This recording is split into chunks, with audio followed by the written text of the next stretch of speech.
Maxamed Jaamac waa aabe Soomaaliyeed isaga iyo qoyskiisa ay ku nool yihiin magaalada Oslo ee dalka Norway. Muddo 24 saac ayuuna ku taajiray kadib markii lacaga looga ururiyay internetka. Qoyskan waxay deganayeen guryo ay maamulaan dowladda hoose gaar ahaan degmada Taajiray ee ku taala caasimadda Norway. Qoyskani ayaa la kulmay dhibaato kaga timid dowladda hoose kadib markii dhaqaalaha bishii la soo dhaafay uu gaaray darajadii guriga looga saari lahaa. Maxamed iyo dowladda hoose waxay ku heshiiyeen haddii dakhliga soo galo bishii uu dhaafo wax ka badan 15,000 oo karoon oo u dhiganta $1,500 inuu raadsan doono guryaha gaarka loo leeyahay ee kiradoodu qaaligu tahay. Waa sida ay sheegeen kooxda dowladda hoose. Maadaama uu soo galay dakhli ka badan intii lagu heshiiyey, maamulka dowladda hoose waxay ku wargeliyeen inuu baneeyo guriga. Aabaha guriga Maxamed Jaamac wuxuu warqad cabasho ah u diray dowladda hoose kana codsaday in loo naxariisto oo aan guriga laga saarin maadaama lagu jiro cudurka COVID-19, sidoo kalena qabow daran uu ka jiro banaanka isagana ay u joogaan caruur aad u da'yar. Booliiska waxay ku qanciyeen qoyska inay haystaan amar dowladeed isla markaana aysan waxba ka bedeli karin, waxayna qoyska u soo bandhigeen inay raacaan oo inta habeenkaasi ah seexdaan goobaha la seexiyo dadka wadooyinka laga qaado ee sakrada ka badato ama isticmaala maandooriye xad dhaaf ah. Maxamed Jaamac iyo qoyskiisa way ka diideen booliiska inay halkaasi u raacaan isla markaana ay seexdaan goobtaas. Gabar aan magaceeda la faafin balse reer Norway ah oo daris la ahayd qoyska ayaa dhibaatada qoyska iyo waxa ay ka og tahay xaaladda ku faafisay baraha bulshada. Taasina waxay keentay in dowladda hoose ay la kulanto dhaleecayn shacabka kaga timaada ilaa laga codsado inay iska casilaan xilka. Gabadha waxay dadka reer Norway ka dalbatay in qoyskani laga bixiyo lacagta dibaajiga ah ee guryaha kirada la isaga qaado oo dhan 50,000 oo karoon, balse ay saacad gudaheeda dadka ku bixiyeen lacag aad u badan, waxayna ku qasbanaatay inay bedesho mowduuca sheekada ilaa laga gaarsiiyo in loo iibiyo guri. Saac gudahooda waxaa loo ururiyay lacag dhan 1 milyan oo karoon, waxayna maamulka dowladda hoose hadda kala shaqaynayaan inuu helo guri uu iibsado si ay xalka dhibaatada qayb ugu noqdaan. Aabe Maxamed Jaamac iyo hooyo Aamino waxay heleen garab dadka reer Norway, waxaana loo ururiyay lacag aan caadi ahayn. Dowladda ma cashuuri doonto sida la sheegay, sidoo kalena website-ka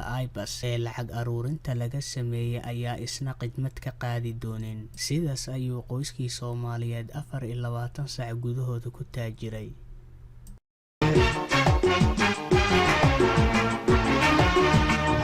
waxaad ku leedahay dhulkaaga hooyo, waxaad ku leedahay dhulkaaga hooyo, wana lama huraani agarlihii wax ugu qabo, wana lama huraani agarlihii wax ugu qabo.